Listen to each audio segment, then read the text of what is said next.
Ready to do this thing? Yeah. Cool. So this is our podcast. We're Creatures of the Night. And I'm Wendy. I'm Chris. Thanks for joining us. Yay!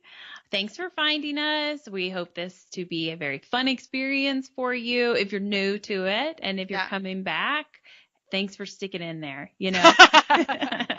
I know some of them are a little rough, especially the ones that we record really, really late into the night. But you don't know that. Silly. They do get silly. We know that. There should be a warning ahead of it, you know, like you should listen to this after a few drinks. It will sound completely normal to you. Right. But I was watching the new show that Katrina and Jack Black. Nope. Even as it's coming out of my mouth, I'm like, that's wrong. But I let it flow right out anyways. Wouldn't that be great, though? That would be amazing. I would not miss an episode. Travel Channel, please call Jack Black. For real. Oh, my God. He'd be hilarious. So it's Great. Katrina Weidman and Jack Osborne is what I meant to say. And I really thought that Jack Osborne was going to add that kind of comedic element to it. I don't know why. I just thought, I bet that's like a funny guy, Jack Black would be amazing at. But so far, I don't really see that with Jack Osborne. He is taking it very serious. Yeah. So that's cool. He's way into it, and you can tell he's had some experience, obviously, probably like to our level, or maybe a little less, but he's gone out and he's been interested. You can tell. But, you know, when they first started this new show, so it's called what? Portals to Hell. When they first started it, like very first episode, they never explained how these two got together. No, yeah. We're all just ignoring the elephant in the room of like who Jack Osborne is and his family. And how the fuck did you find yourself to the Travel Channel on a ghost show? Right. No, they didn't explain that. So I don't know if there's an interview out there somewhere that explains it, but I'm just along for the ride. It's okay. I was so hoping that you had that information for me. So they didn't explain it in the first episode, and I'm like, whatever, okay. And then I don't know, when I started watching the second one last night, I'm like, really, we're never going to talk about Right. this? They just jumped right into it as if, you know, as if they've known each other forever. Yeah. Which they might have. She's in music, right? Sure. She's also into cooking, so I don't know if that helps, but whatever. But the show itself, the first episode, the location they went to was really wonky. And I don't know, I didn't feel like a whole lot of evidence came out of it, but I was intrigued with the episode, the way it was laid out. I was like, yeah, I can watch this. I will watch more episodes of this. You know what I realized last night watching their second episode? It's got a very ghost hunter vibe to it. Like how they do, they're driving to the location and they're talking about the history and the experiences. Ghost hunters used to do that. And then at the end, they reveal to the owner or whatever what evidence they found. Total ghost hunters move. I'm not saying that they stole that, you know. No. It's just because everything in between is totally different. Yeah. It's definitely the hook. It's been a winning way of producing these shows. Kindred Spirits is the same thing, with the exception of actually having that ride to the place. Like they'll be discussing it like in a restaurant or something, and then they're there meeting them, and then at the end they're doing the reveal. That's right, they do that too. And Paranormal Lockdown was the same way. It's just that they didn't do, you know, a lot of residents. They did a lot of like big ass places that had some serious shit going on. So the way I kind of viewed Katrina and Jack Osborne's new show, Portals to Hell, was basically like it just went from being Paranormal Lockdown to now being Portals to Hell, since they aren't telling anybody what actually transpired with, you know, bye-bye Nick, hello Jack Osborne. It's almost as if they're just sweeping that shit right up under the rug. They're just like, yeah, that didn't, it's always been Jack Osborne. We're not going to talk about any of that. It's so weird. Exactly. They really, really didn't explain it, and I really wish they would have kind of given their backstory on how the two of them got together.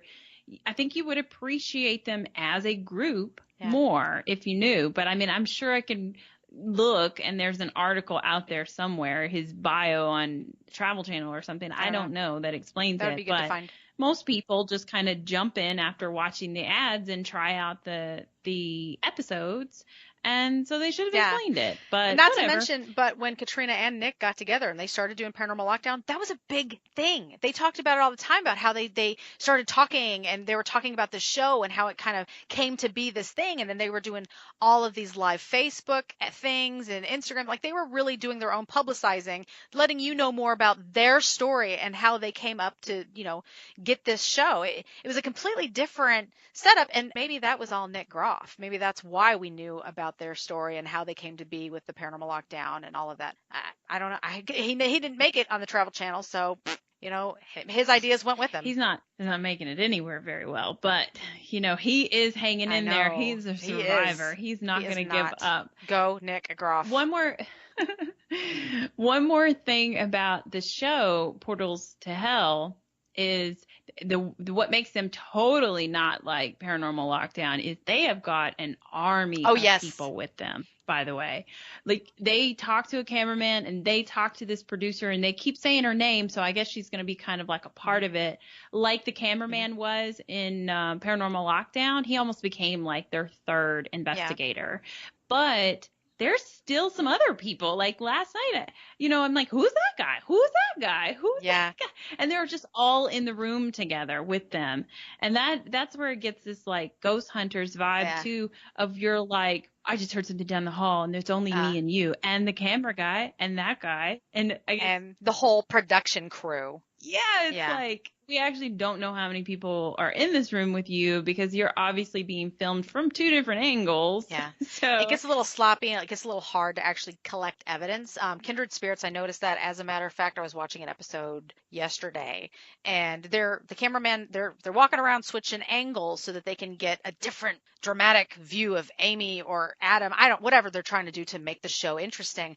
But while one guy's over here filming her, I can see somebody else walking through the room. Like, I see their feet. Like, they should have moved further away. And they, that guy's feet are moving because he's trying to get another shot of another dramatic angle, so it's that whole production crew vibe that does kind of screw it up. Whereas Paranormal Lockdown, it was only the three of them. Yeah, I missed that really raw kind of investigating. Right. With it just being the three in this huge place. Yeah, there was another show that used to be like that too. Oh. And it's weird because since that one guy has moved on, that idea kind of left with him. So it's just, I wonder if that was his thing all along. But they do keep it down, supposedly. We're talking about Ghost Adventures, I'm assuming. Oh, right? yes. We are on the same page. They keep it to their crew, which now, it's supposed to include 4 people, but then there's this other guy, Dakota, that you're always questioning. He was there earlier. Is he there with them now? Like that. But I guess the whole point of it is you're supposed to trust them, which is really impossible to trust people that are on TV because they are trying to make an entertaining, show to sell to people. So, sure. But I think the whole point is, even with Katrina and Jack's crew of people behind them, you're supposed to trust that they're telling you the truth when they say nobody was moving. So they're there and they saw nobody was moving at the time, and we've investigated places with other people with us, or even on, like, back in the day, taking like a public ghost hunt. There's 30 people. Yeah. And if we're telling you that this is paranormal, you're like, bullshit. There were 30 other people there with you. You don't really know what was going on. But I promise you, in that moment, I was completely aware of where those 28 other people were, and that this was paranormal. So, it takes a leap of faith, or I don't know what you call it, like, to believe in these people that the evidence is good and real. But they had some stuff that was interesting. They got some EVPs or whatever, and some of it was like, I don't know. Y'all need to calm down. I'll keep watching it, see where it goes. Yeah. Me too. I'll check it out. So, you want me to tell you a story now? Yeah. Instead of their stories? Oh, our show isn't about recapping other stories. Just a little bit. There's only so much you can say about stuff that you question highly. Like. Yeah, right. Yeah, sure. Give me another story to question highly. No, I'm just kidding. Mine's backed by evidence. Not really. Sweet. It's a little lacking on that, I'll be honest. I'm always always trying to find those places that are like, it goes along with this amazing photo and stuff like that. But it's really hard to find those. Like, people say this evidence is out there and that there's proof of it, but I have trouble finding it. We talked about that before, because it's like, it's somebody's locked away cabinet and they're not sharing it with us. Right. They told everyone about it, but they didn't put it on the internet. Right. But my location does have like many reports. And there actually is some proof out there that you can find. So this is a good one. So not so long ago, I finished reading/listening, thank the gods, for audiobooks, because who actually has time to read? But I finished The Shining by Stephen King. And I remember thinking as soon as I started listening to it that I guess when I finish listening to this book, I guess I'm going to do a podcast on the Stanley Hotel. But I mean, who doesn't know everything already about the Stanley Hotel? There's been dozens of shows about the location and its connection with Stephen King's book and all the ghostly activity that goes on there. Everybody knows it. It's been done. So I thought I should find a location that like a mega hotel that's super haunted that maybe Chris doesn't know every single detail about. Which I feel like is a tough challenge, and I'm not even sure I succeeded at it, as this location has been on TV once before. But I had never heard of it, so maybe, just maybe, you haven't heard of it either. Plus, damn, if this hotel does not remind me of the Stanley Hotel, or actually, I should say, the Overlook Hotel. My story is on Mackinac Island and the Grand Hotel. Have you ever heard of it? I don't know what that is. Oh, no. Good. Score 1 for Wendy. So Mackinac Island is an island. It's covering 3.8 square miles in land within the state of Michigan. Oh, okay. So some archaeologists discovered by digging ancient Native American settlements on the land as far back as 900 EC. Researchers believe that the island not only served as like a prime fishing location, but that the Ananabish, I'm butchering it, tribe considered this place to be a sacred place, and they believed it was home to the Gitche Manitou, which means great spirit. Wow. Gitche Manitou? You know, obviously, I'm going to send you the correct spelling of these words, because I don't know if I'm butchering I just love that it means like great spirit. I know. I mean, like, that's cool. So they made this their sacred place, and the tribes would go to the island to make sacrifices to the Gitche Manitou, but also designated it as a sacred burial place for their tribal chiefs. Wow.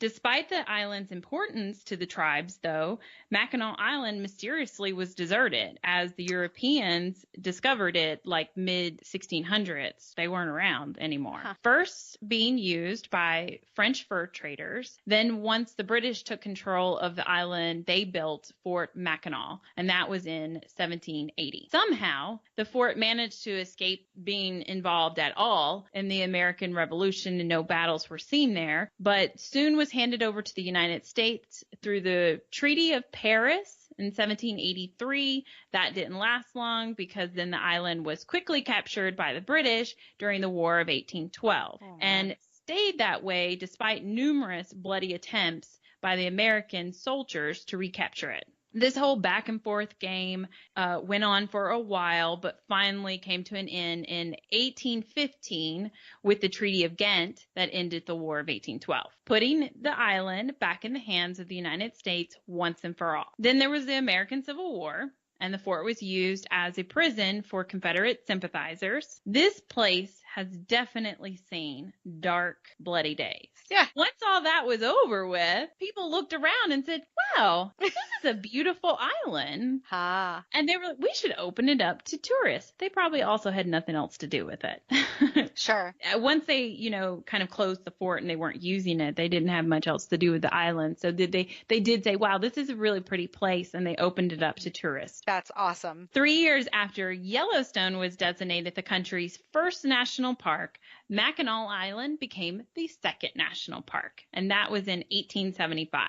hotels and restaurants began popping up in rapid succession to accommodate the influx of vacationers arriving from nearby cities like Detroit. One of those hotels was the very impressive Grand Hotel. Constructed in the late 19th century, the Grand Hotel is well known for its numerous notable visitors, including 5 U.S. presidents, inventor Thomas Edison, and author Mark Twain. Whoa, sweet. I know, a lot of cool people love to go hang out at this joint. Yeah. A couple of movies and TV shows have been filmed here, most notable being Somewhere in Time, which I'm too young. I've never heard of this movie, and I know you're older than me, but not by that much. So, you don't know this movie either, I'm certain, but we would actually recognize the leads in the movie. The male lead is Christopher Reeves. What? The original Superman, my favorite, mostly because that was my favorite Lex Luthor by far. Yeah. I know some people don't like him as Lex Luthor. I don't remember his name. Gene Hackman. Yeah. But I love it. I love it. And then the female lead was Dr. Quinn Medicine Woman, Miss Jane Seymour. So I remember that show. Yeah. With her hunky, frontier man, whatever. That's awesome. Good times. This was before those shows and movies that they were in, though. And then I read the Wikipedia page on the movie. It actually sounds kind of like a cool movie. It was made in 1980. It's an American romantic science fiction drama. It's a film adaptation from a novel from 1975 called Bid Time Return by Richard Mathis. Reeves plays Richard Collier, a playwright who becomes obsessed with a photograph or painting of a young woman that hangs in the Grand Hotel. Get this. Through self-hypnosis, he travels back in time to the year 1912 to find this woman who turns out to be a famous actress of that time period, and this is played by Jane Seymour. And I won't spoil the whole movie for you because I know you're going to go rush out to find this now and watch it, to the local Blockbuster. Oh, my God, because I'm going to travel back in time to find one of those. But that was my favorite part of it, and that's what I thought was so neat is the science fiction element and the self-hypnosis, traveling back into time. I was like, who came up with that? The 80s, man, they were amazing. Well, this book was written before then, but I'm sure the movie rendition was great. Yeah, I was sitting there thinking, you know what? This is how Chris writes her story so well.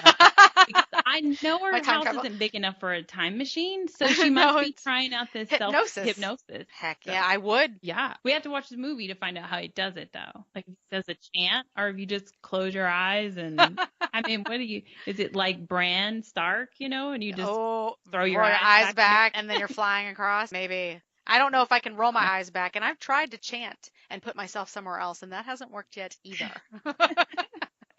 Just have to keep working on it. Click my heels. We're going to have to watch this movie. Everything. Maybe it's because he's Superman and he's not from this planet. Yeah. So back to the hotel. Among all of that notoriety, the hotel also advertises itself as having the world's largest porch. How big is that porch, you ask? Because I know you were dying to know. The world's biggest porch? Biggest porch. And when you see pictures of this place, you're going to be like, oh yeah, that is the fucking world's biggest porch. This place is massive. So the porch is 660 feet in length. And non-guest members of the hotel have to pay a fee to come onto the hotel grounds and sit on this porch, because that's a thing to do on Mackinac Island, whether you stay at the hotel or not. Wow. Because the view from the porch must be incredible. So nice, right? And it's the Grand Hotel, because they're grand and fancy. Why do they have to build it 600 feet long? I mean, does it even extend further than the hotel? No. Is that even a porch at that point, or is it just a boardwalk? I mean, No, that's the thing. I should have sent you a picture right now so that you can see it. This hotel is humongous. So as soon as I saw it, I was like, and that's why it reminded me of the Stanley Hotel or Overlook, whatever. The Stanley Hotel is massive. I mean, it looked massive. This thing is more massive. Okay. It's like the Stanley Hotel on steroids. Nice. I think. It's pumped. Yeah. I mean, did they use the whole island for this place? Yes. You roll up in a boat and you're on the porch? It takes up both sides of the island. Dang, dude. That's crazy. It's the only thing on it. Not really. That sucks. It wasn't even the first hotel. It's just Oh. like the biggest. I really don't even know that. I'm just making up rumors now. So. So another fun fact about the hotel is before 2007, air conditioning was only available in public rooms, or spaces, I should say, such as like the lobby and the dining room. Ooh. The bedrooms, guest rooms, didn't have air conditioning. They do now, though. Oh, okay. It's not something I would need, but, somebody must have been like, this is getting ridiculous. So, in fact, the entire Mackinac Island is slower to updating than you can imagine, as the island also to this day does not permit motor vehicles. Wow. Except emergency vehicles, and in the winter when there's just some staff and caregivers left on the island, they are allowed to have snowmobiles. But transportation is primarily walking, riding a bike, or via horse-drawn carriage. How cute. They got horses over there, and they're okay. Horses tear shit up. Well, I guess that's why they can't have them in the winter, too, and they get to have snowmobiles and stuff. And that's got to be the best snowmobiling ever, because, like, nobody's on the island. So you're just, like, doing donuts in the street and stuff like that.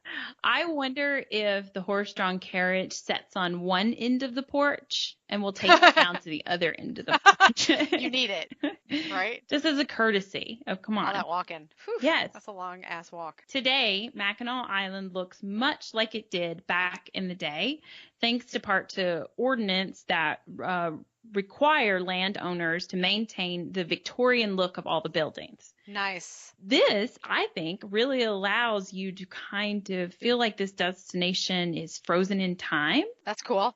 So it seems that even the former residents seem to refuse to leave long after their deaths. That's insane. I mean, they probably really liked it there, I guess. So it's probably like, yeah, well, I got the 600-foot porch that I have to walk across, float across, whatever I do now. Who wouldn't want to live like right by the water like that? And it's all quaint and cozy and stuff like that. I mean, not cozy, but I mean, the hotel obviously isn't cozy, but I meant the old school feel of everything must be very inviting and comforting. Sounds like it would be. Yeah, I dig it. Legends say that when the construction crew was digging up the Grand Hotel's foundation, or digging up the ground to build the foundation, they began to find so many human skeletons that they lost track of them. Wow, that's fun. The workers, increasingly unsure of how to handle this situation, simply gave up. They didn't collect any of the bodies or skeletons or bones, and they just said, just build on top of it. Sorry, I hit my They do that. They're just like, yeah, I'm not dealing with any of this shit. Just don't worry about that. That's obviously something that needs to just stay here. So stay underneath the building. Yep. So, as locations built on top of sacred burial grounds tend to do, the hotel is super haunted. Yeah, I could imagine. I wonder if they're happy about that decision or if they're super pissed off. Yeah, like, we should have thought about this more. Yeah. But too late now. We're not digging up that foundation, all 660 feet across. Yeah. So one of the spookiest tales from the old hotel deals with an evil entity that... See, I knew it. They're pissed off. Somebody's mad. Oh, I thought when you said that you wonder if they regret it, were you talking about the spirits? I was talking about hotel owners. I was thinking about, no, I think I said, I bet they're pissed or something, but I meant that the bodies.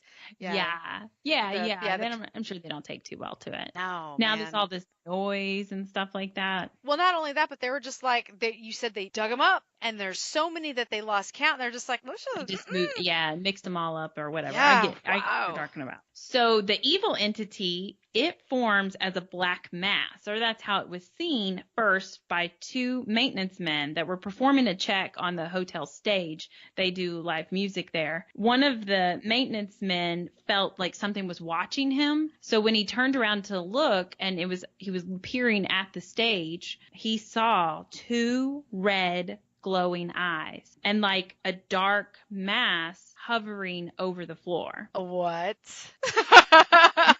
Exactly.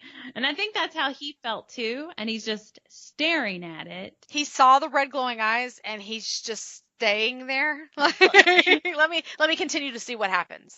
Now it's a big black mass and it's floating my way. Exactly. Now it's apparently rushing towards him. Oh my He God. loses his mind, I'm sure. Okay. Then he goes to like run away and loses his footing and he falls. Oh no, that would be me. That would be all of us. I mean, is there like chairs already in this room and stuff too? Because now we're falling over him. It's super comical but painful at the same time, Poor guy. Yeah. 2 days later, he awoke in the hospital. Oh man. And then swore never to return to the Grand Hotel again. I mean, you see some red eyes, something comes floating towards you. I can see where this guy's coming from. It's disturbing. Yeah. You're like, that's fine. I'm gonna go work somewhere else. For someone who's not like into the paranormal, and that would even take me a couple days to go back. But I mean, eventually I'd have to go back. You'd have to see if it's going to be there again, right? And maybe this time leave the lights on so that you don't fall down. Oh yeah. Well, no, I think I would lose my shit and fall down either way. You just trip over your feet. Well, yeah, I do it all the time. You're like, how you just. I mean, it's like when you're in a panic. This is a total sidebar, whatever, just out of nowhere. But so many moons ago, it was right before I had my first child. We went on like a little beach getaway, my cousin and some friends and my baby daddy. And my cousin and I are playing like frisbee or whatever, but standing in the water because it's so hot. So like, we're like knee high in water throwing the frisbee. And then all of a sudden she goes, "What is that?" Like in the water, kind of off, maybe 6 feet away from us. And baby daddy isn't far away, so he's watching too. And I were like, "We don't know. What is that? It's something dark in the water." Then all of a sudden the wave comes and you can see there's stingrays riding the wave and right next to us. So we go to start running. She fucking fell. She just tripped, fell. She's in the sand. She's in the water. Yeah. Waves hitting her. I'm gone. I've already left. And baby daddy has to save her life. I mean, we weren't really gonna die, but he yanks her up because I'm looking back. I'm out of the water. I'm safe. Now I'm like, I'm about to watch her death, I guess. But he's already yanked her up by the arm and drug her to safety. We must have looked like fucking fools to everyone else on the beach, freaking out about these fucking stingrays. Hey, you don't know what it's going to do. You're just out there in the water, and then all of a sudden there's a wild animal that just floated up to you. I was pregnant. I had a life to save and think about. So, sorry, that was way off. So Black Mass, it's evil. He's never coming back. The stories don't stop there, obviously, though. Some staff have reported seeing a man in a top hat that frequents the second floor bar, the piano at the bar. But as you will get close to the guy in the top hat, he will disappear. Yeah, he don't like you coming near him, huh? Just like my cats. They're like, no. I'm going under the bed. A lot of ghosts seem to be that way. Yeah. But he leaves behind a scent of cigar smoke. And a puff? Does it like that? And it's like all of a sudden would be cigar cool. smoke.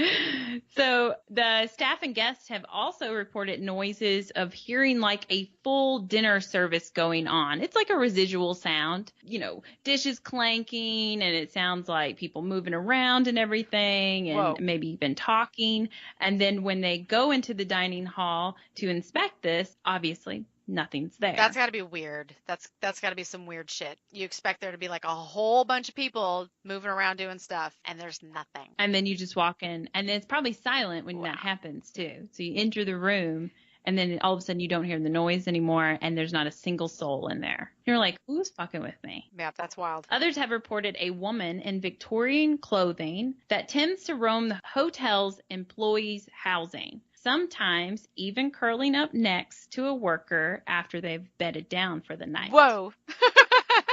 She's snuggling.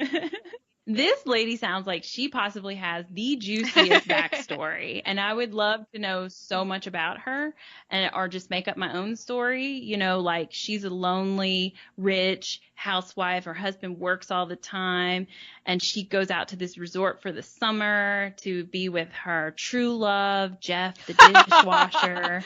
You know, Oh, wow, Jeff. Interesting. even better yet, what if she's like the daughter of an important family, but she likes like hanging out with the resort employees better and stuff, and maybe they even teach her like dirty dance moves or something, you know? But then I guess she like killed herself or Oh, something because she couldn't live her life the way she wanted to. upsetting. I don't know. Either way, she sounds like she's got an interesting past, and I'd love to know more about her, but we don't. She's just Victorian dressed, and she really likes the staff. So this is a hard transition. So this is on a sadder note. I apologize for all my jokes. But on a sadder note, there is a ghost of a little girl that also appears in the hotel, mostly to children, though some adults have seen her as well. Children tend to see her holding a bright colored ball, and she is believed to be the spirit of a little girl who fell out of one of the upper floor windows. Damn. When she was leaning in the window and the screen gave way. Oh, man, that sucks. Yeah. A lot of guests have named her Rebecca. Not really sure why. Now, much like in the book, The Shining, the owners of the Overlook Hotel wanted nothing to do with the idea that there were ghosts in the hotel. They refused to believe it. They were blind to it or whatever. If they were, I don't really know what the whole conspiracy was because they were weird. I feel like there should have been a second book about that, you know, because there was this whole company that owned the hotel and they were super secretive and strange. He could have did a Shining too if he wasn't on so much drugs.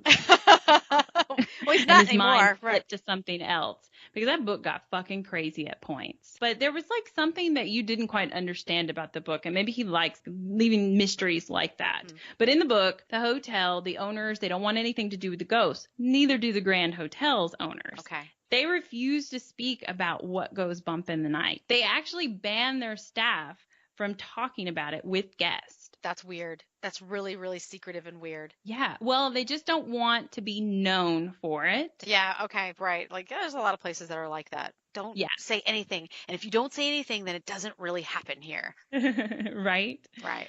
However, though, many, many years ago, and only this one time, the hotel did publish a story in like a monthly or seasonal newsletter of like a really odd occurrence. It's really odd. So it's strange that they would allow this out there. So they say that in the early 1900s, a wealthy woman dressed all in black came to stay at the hotel. She had like an army of staff with her and 2 dogs. She apparently was kind of super odd and would only like stay to her room. She only came out to walk her dogs along the porch. And that was it. Nobody ever saw her. She didn't socialize with people. She didn't visit other parts of the hotel. There's dogs barking. Sorry if you can hear that. On the day that she left the hotel, oddly, the staff was seen leaving, but she was never actually seen exiting the building. And then the staff noted that after she had checked out, they noticed that there was a raven sitting on the windowsill of the room that she had stayed in, and that raven sat there for 3 days. That's strange. Was it glued to was it stuffed? I mean, they don't usually just stick around. They're there for a minute, they find what they need, and they are gone. And you know, I was going to trim this down because I thought this is the weirdest thing I've ever, like, why are they sharing this story? I mean, it gets to a ghostly point, obviously, but this whole experience that they had with this woman in black and they don't have her name and stuff, I don't get how this is, if they were trying to, like, I don't know, put it out for like, this is a Halloween special, we're going to share a story. This doesn't even sound scary. This just sounds odd. And but that's why I wanted to tell you the whole thing, because I was like, is there something I'm missing about the raven and the secretness of like, I didn't get it. So I wanted to share it with you in case anything stood out to you. But yeah, definitely the whole Raven thing. I'm like, there must be more to it that I'm not getting. Whatever they were trying to get at, they then report that now guests, along with staff, report seeing the woman in black with her 2 dogs walking up and down the porch. And as you approach her, she approaches you, she vanishes before she gets too close to you. What about the dogs? They all disappear? Did they not check out too? What? I don't know what's going on here. Did the staff murder? This is all, our podcasts are just turning into me making up stories these days. I'm just filling in all the blanks for these ghosts. So did the staff murder her and her dogs? Oh. And the Raven was there. She jumped into the Raven at the last moments of her death and sat there. Okay. Trying to get someone's attention to tell the story. But when nobody listened to her, she had to go get a worm. She then became a ghost walking up and down the porch. Oh, okay. So she jumped out of the Raven's body. Yeah. Now she's just okay. Her ghost. That's too bad. With her dogs. I mean, ravens are very intelligent birds. They can pick locks and find shiny things. So I thought, okay, maybe it makes sense that ravens are actually past people, and that's why they're so intelligent. They're like, yeah, they can go through mazes. I mean, they're very intelligent birds. So I was like, okay, all right, I'm there. But then she's like, no, peace out, bird. I'm gonna walk this porch. That bird was like, all 600 feet. I have to fly. It's gonna get cold soon. It's cold. This is the end of the and season, I'm sure, when she left. So it's like, look, I gotta fly south to Florida. She's like, ooh, I don't like Florida. I don't know. Ravens don't leave like that, do they? I know none of this. You'll just have me making up more stories if we keep on. But I like I did not know ravens can go through mazes. Yeah, they're very intelligent. Really, really intelligent. I got to see a video on that. That's very. Oh yeah, it's on. I was about to say it's on the YouTube, like an old lady. Are you the woman in black? Have you heard about the internet? Because it's on the YouTube. Jeez. Yeah, maybe I am. I need to go back to my era. So, yeah, that's just an odd story, and I don't really fully get it. But of course, if we see this woman in black, we're taking 8,000 photos and telling everyone her story. Shit, yeah. I like the story. It's an interesting one. It does leave a lot of mystery around it. It's curious, and I like it. Yeah. I like ravens. This is good, but and it leaves you thinking. So, and I like ghosts. So. Yeah. I like ghosts. Anyways, so while the Grand Hotel definitely lives up to its name, it is wonderfully grand. Again, much like the massive Stanley Hotel, the real Stanley Hotel, not the fictional one in the book, but it is grand and it is fancy. It is resort-style accommodations with fine dining, gardens, activities, beautiful rooms, and plenty of ghostly activity to keep us entertained. It's, again, also super fancy. Like, so fancy, it has a dress code. I knew that's what you were going to say. Fancy places, get with it, man. I don't have fancy clothes. I don't like fancy shoes. No. None of it. I don't wear my hair in a fancy way. Well, they actually don't talk about the hair. So maybe we can have messy hair. I don't know. We'd have to maybe call and check before we get kicked out. But so their dress code, I just wanted to share it with you real quick. I'll read this really fast, I promise. But it's so amusing to me because I just cannot believe a place has a dress code. Yeah. Like a whole resort has a dress code. I get it. You're going into this one restaurant or something like that. I don't know. Right. But you're going to be living there for the summer. Yeah. And they're going to dictate what you're wearing. This is crazy, but this is fancy living, I guess. I'll have the same outfit for every day. Is that a problem?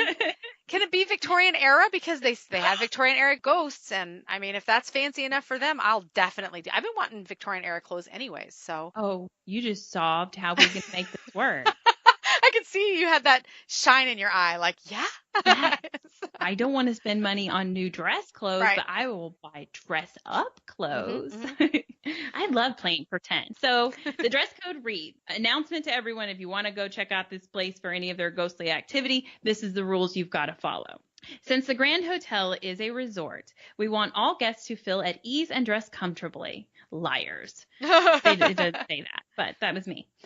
During the day, casual resort clothing is appropriate. What the fuck is that? Right. Prior to 6:30 p.m., please no midriff bearing tops, sweatpants, or cutoff shorts for ladies. No, and for gentlemen, no sleeveless shirts, sweatpants, or cutoff shorts. Every evening, the Grand Hotel is a special occasion. After 6:30 p.m., dresses, skirts, blouses, dress sweaters, dress slacks for ladies are preferred. I just realized they said preferred. Right. Not required. Anyway, little loophole in that. And then gentlemen are required to wear a suit coat, necktie, dress pants, no denim, and no shorts. This applies to all areas of the hotel except for the cupola bar. And then children 12 years and older are expected to follow the dress code. So, like you said before, we cannot stay at the Grand Hotel. I figured by the time you got to the children part, you were just going to say, are not allowed. I thought that too. As I was reading it, I thought that was the next thing that was coming out of their mouth. Yeah. Is that, and don't bring your fucking children. Just leave them at home. I didn't hear anything about stretch pants or yoga pants, so... You have a point. And some of those look pretty fancy. They have like dress pant yoga pants now. You have a point. I think we could handle this place. And I can clean up every once in a while and look nice. I just would be worried about fitting in if this is how these people dress all the time. Pinky out. We're going to tell on ourselves that we don't belong. No. Because I'll be like, Madam Wendy, how does my hat look with this Victorian era dress? We're getting kicked out. So it's fair, though. It fits the dress code. And you answered my question already, but I wrote down this. I wonder, what is the cutoff time for the fancy clothes? Because I was really concerned if we were ever to go here, are we having to ghost hunt in dresses and high heels? But you answered the question. We're doing it in Victorian clothing. Yes, ma'am. You are so smart. And that's why we're partners. But so the Grand Hotel, it's doable for us. We have a plan now. We could totally go there. However, there are other haunted locations on the island that do not require special outfits. Yeah, but are they all on top of ancient burial grounds? Or is it just this one? Yep. Oh, okay. Cool.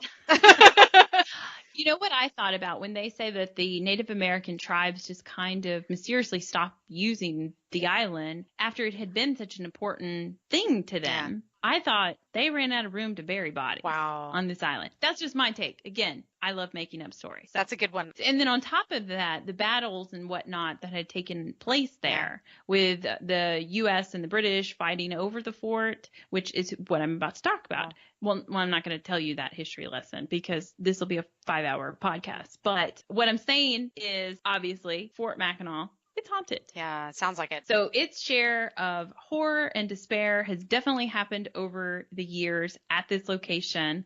The fort is now home to apparitions of soldiers seen walking the rifle range trail. And one tour guide claims that there has been reports of a darker presence on this trail, the rifle range trail. He doesn't understand why or anything, but lots of guests have reported being pushed or having their hair pulled.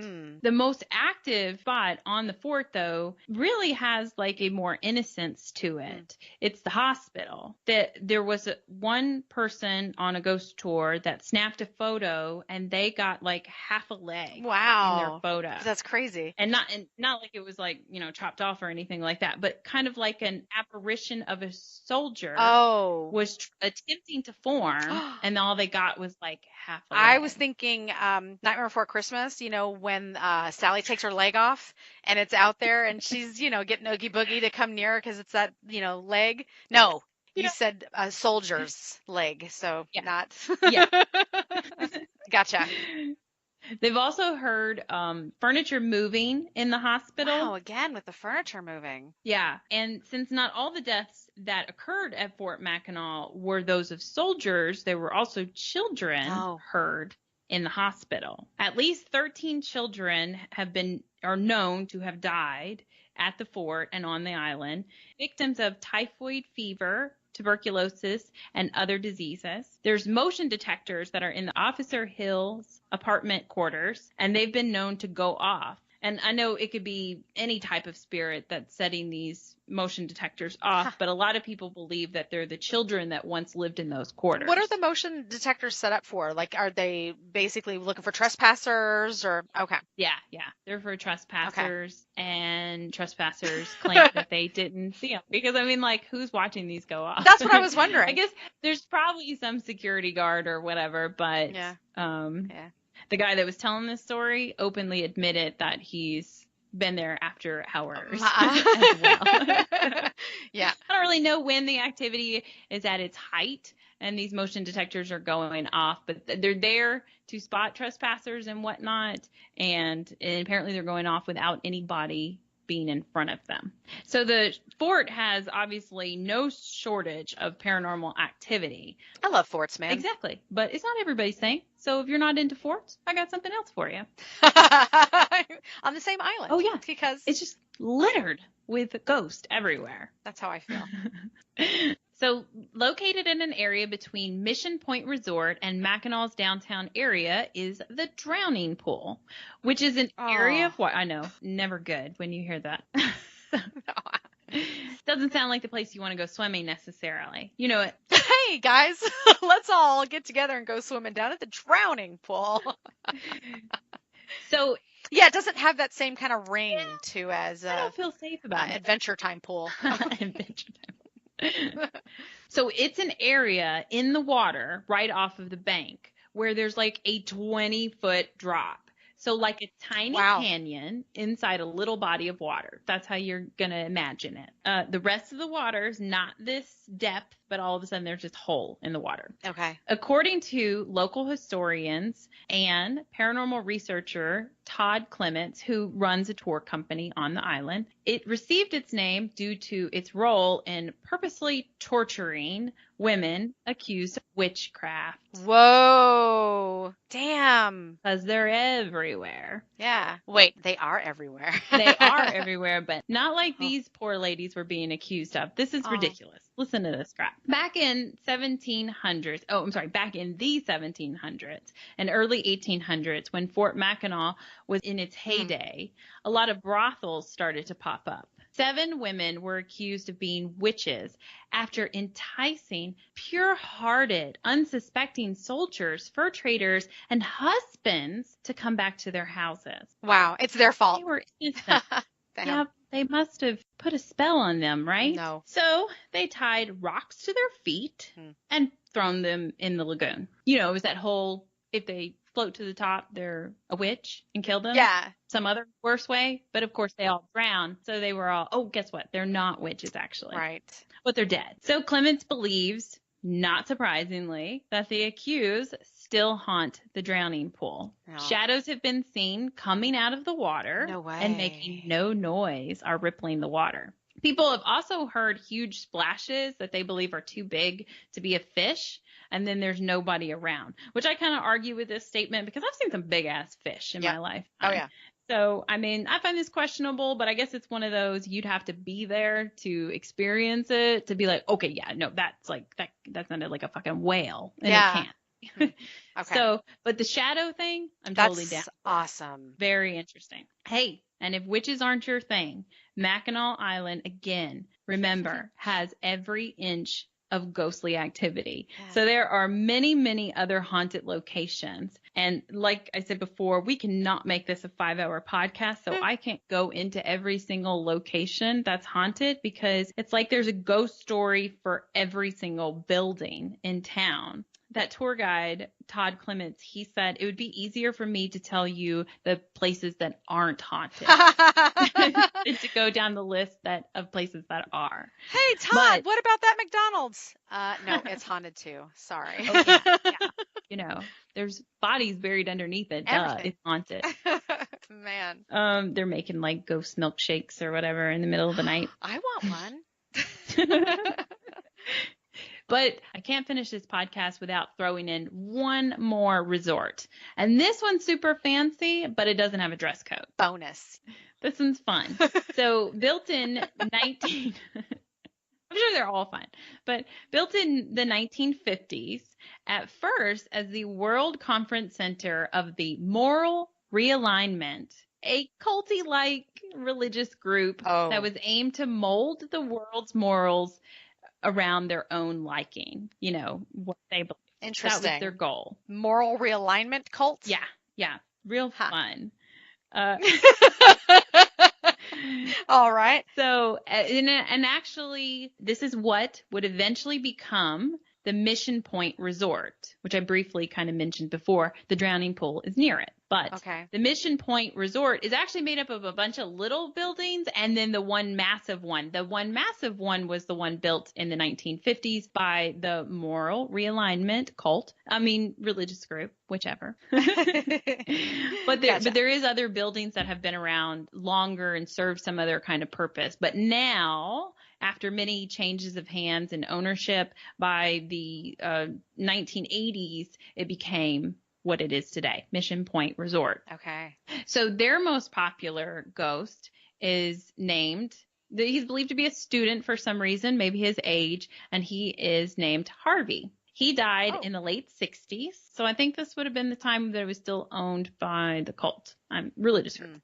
The official story goes that Harvey was a victim of a broken heart, and after he could not take life on this planet anymore, he made his way to the bluffs behind the resort and he shot himself. Oh. His body was not discovered for 6 months. Damn. Did nobody hear that gunshot? Yeah, it must be, I don't know, a really big area, muffled. Maybe he had a great pillow that he used to keep that shit silent. That's wild. Nobody heard that. Yeah, so it gets fishier. Oh. That Todd Clements guy, he talked to the local police and probably nagged the shit out of them to find out. But we respect that.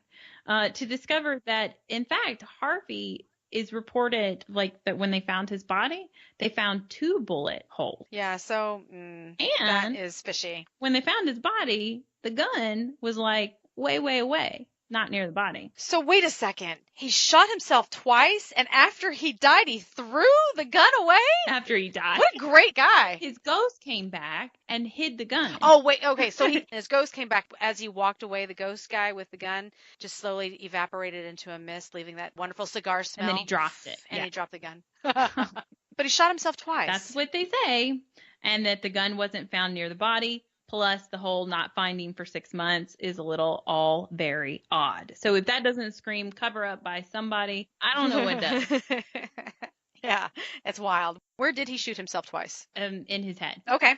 I just was curious. Yeah. I don't know how that really works. If you can get 2 shots off with I don't know. That's why I'm not a forensic scientist. But if you're listening to this podcast and you are a forensic scientist, please let us know if this is possible. Yeah. And then what happens to your body that would make you throw a gun? Maybe a wild animal picked up, maybe a seagull picked up the gun. And it was thought it was a crab, so it was going to, boom, that's how he got shot twice. He shot himself, he died. Seagull comes, picks up the gun, thinking it's a crab, throws it against the rocks to try and break it out, get the meat. Fires and it off another shot. Shot him in the head again. There you go. Yep. That's it. See, that's what we do. We just solved it. Okay, so he did do this to himself, not a cover-up. Got it. But how come his ghost still haunts the grounds? Could just be because he's brokenhearted. Yeah. Could be because he was murdered, and that was never solved. But Harvey does tend to hang around the Mission Point Theater. They have their own theater. And he's known to pinch and poke young women in the dark. Oh, weirdo. Don't be doing that shit. I wonder if we're too old for him. Probably so. So, numerous other spirits are said to inhabit this resort, from a ghost of a young girl calling for her parents, to a Native American spirit wandering the property, to a woman heard singing old-timey music near the theater. Oh, that's cool. I like that lady. The Mission Point Resort is so haunted, in fact, that it drew the attention of the sci-fi ghost hunters who filmed an episode there in 2010.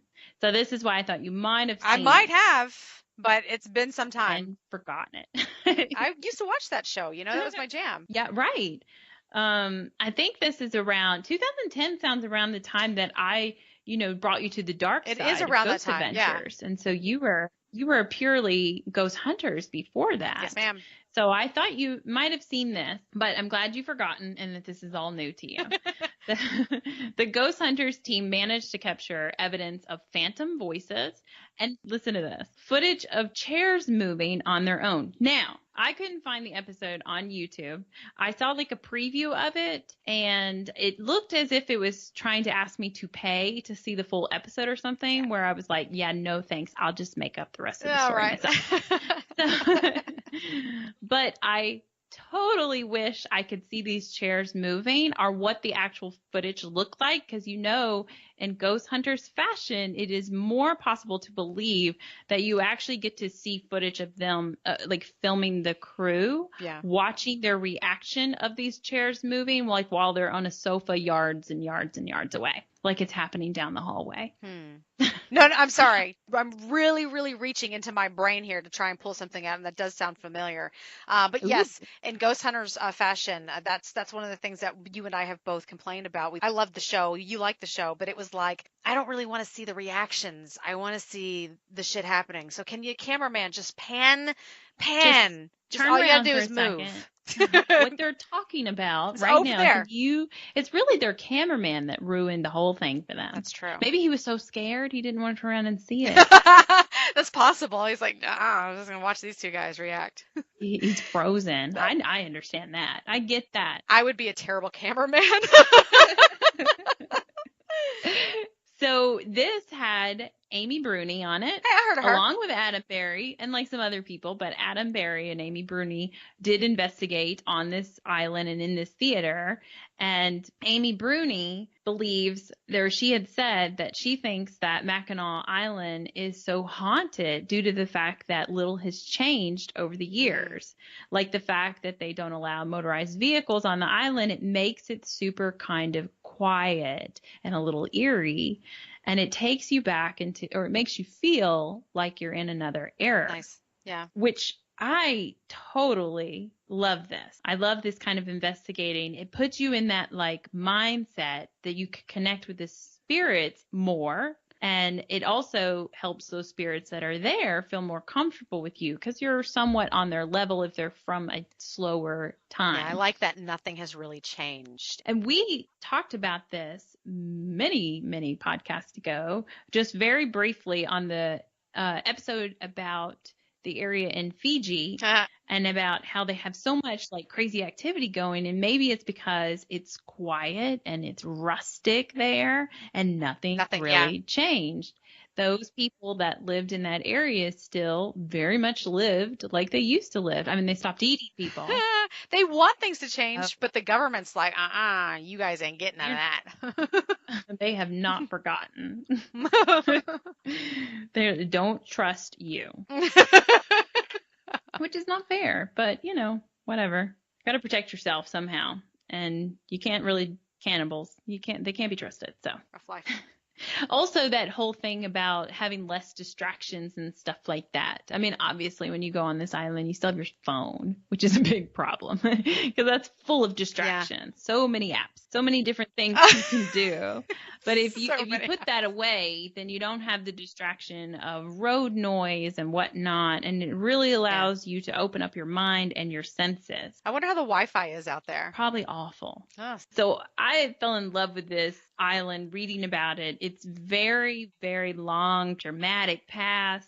I love how every building seems to have a story and it has a spirit left behind just waiting to share that story with you. Plus, in The Shining, how everyone that dies in the hotel, they never can leave. And it's somewhat like how the entire Mackinac Island is behaving. Yeah. So I believe those early Native American tribes were really onto something when they believed this was the home of some kind of great spirit. And it's possible that the land that the Grand Hotel and all the other structures on Mackinac Island are being energized by a greater force than any of us could really ever understand. I'm finding it interesting, the more and more that we research these places, how it seems like there are so many things that are just still like confined to them. They're trapped there. They can't go anywhere. And your story is a perfect example of that all of the history there. And now we've just kind of like, we've taken over, we've matured as a country, and we're like, you know what, this is a cool place for tourists to go.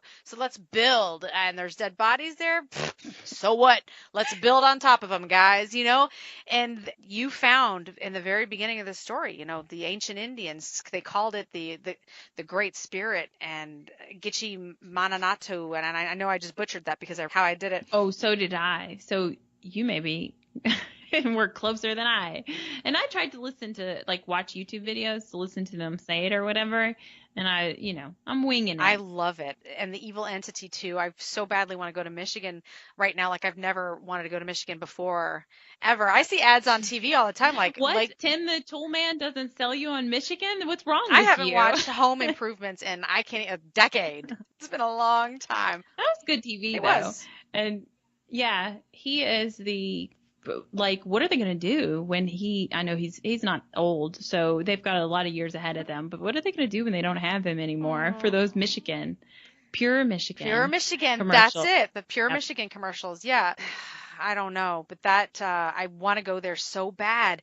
And not to change subjects, but haunted islands and cults. I've got one. I've got one for you. Like the Isles of Shoals. That's exactly what's going on there. It's a religious settlement. It's very much the same situation. The whole island is reported to be haunted. It's a very much time capsule. Things haven't developed there. They do have vehicles there.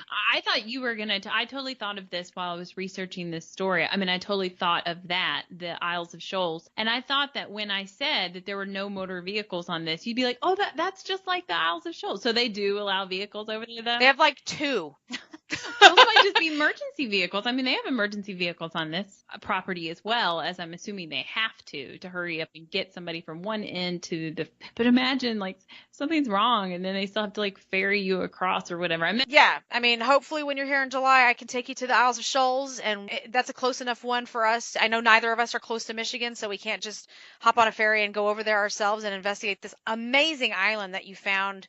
I don't know what happened to my brain. Probably too much wine, and I might have forgotten that Ghost Hunters episode, but I did love them. I did watch their show, so I'm shocked that I forgot this one. Well, it was a really long time ago, too, and then you can't find them, like, very easily, so how can you rewatch it and stuff? And so that's a bummer. Did you hear they're coming out with a new show? Yes, I did. Not until very late in the year or something, though, I think. I cannot wait. My Rhode Island boys are back at it. I'm excited about that too. I'd like to see how they're different on the Travel Channel. Kindred Spirits, I feel like, is better. I mean, it was good before, but now being on the Travel Channel, I know they got a better budget or what's going on. They're doing the same thing. Something about it is just different that makes it, for some reason, it's just a little step up. I think, honestly, it's the condensed team. It's the 2 paranormal investigators. I think it's Adam and Amy. They have a good chemistry. Oh, yeah. They work so good together, and I honestly just enjoy watching them. I love their technique, but when it was Ghost Hunters, it was a production again. It was Jay and Grant and Adam and Amy and Kristen, or Chris, whatever she was called, and there were so many people. So many people. Like Portals to Hell with their 8 people they got going on, and we got to go over the camera setup and stuff like that. I mean, it's just too much. Just focus on, what's really important. So the new Ghost Hunters looks like it's just 3 of them. So we'll see if it's really just the 3. I hope so. Yeah. Those guys were so much fun. Every time they were on the show, like Tango and Steve, like those guys always cracked me up. It was more of a comedy Ghost Hunters than just serious Ghost Hunters. They're very realistic, or we can relate with them, because that's a lot like how it looks when we do it, So they have a really good chemistry. And then to throw in the little serious, like he's the boss, Jason, right? Yeah, Jason Haas. We'll get a refresher on all of them later this year. So that's cool that they're coming back. And yeah, when I was going over this, I figured it would come up that we'll see them sooner than later with new episodes and stuff like that. So I can't wait to see how that's changed with them. But and I'd love to see this episode, because the island itself and then the Grand Hotel and all of it, I watched a lot of YouTube videos of people just kind of walking around and exploring, or maybe a little bit of activity here and there. I mean, oh God, it just makes you want to jump in the car and drive 3,000 miles because you're like, this looks amazing. So yeah, when I come in July, maybe I bet the Isles of Shoals is just like this. Fingers crossed. Without the ginormous, world famous porch. No, it does have a pretty incredible porch with an awesome view, though. See, well, just imagine it's the same. And yeah, it works for me because it's affordable. I'm already going there. So I'll just have to make sure to not get the two islands confused when we're like asking for spirits to respond to us. Is Harvey here? Right. What? Who? The ghosts are going to be like, who? No, lady, get your shit together. You're lost. No Harvey here. Harvey here. Yep.